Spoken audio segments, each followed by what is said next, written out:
ممكن اوسكار، مش ممكن دي تكون اخلاق ناس صايمين يا اوسكار. الناس في رمضان يا اوسكار بتشتم بعضها في الشوارع، وده يسب لده وده يلعن ده وده يقول لده بامه وده يقول لده حاجه لا تطاق يا اوسكار.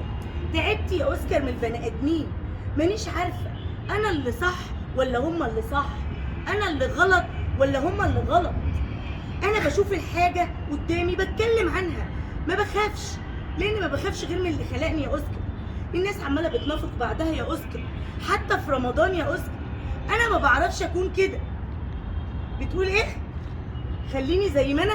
طبعا هخليني زي ما انا عمري في حياتي ما هكون غير ان انا انسانه اقول الحق وما احبش انافق حد، واقول للاعور انتعور في عينه حتى لو على حساب نفسي، بس هقول الحق ولو كان سيف على رقبتي. وعمري ما اهين حد في رمضان او اشتم حد وانا صايمه. دي مش امور ناس صايمين يا اوسكار، دي امور ناس شوارعيه. ما ينفعش يا جماعه، ما ينفعش. احنا مسلمين تبقى صايم وتسب بالدين او تلعن ده او تشتم ده بامه.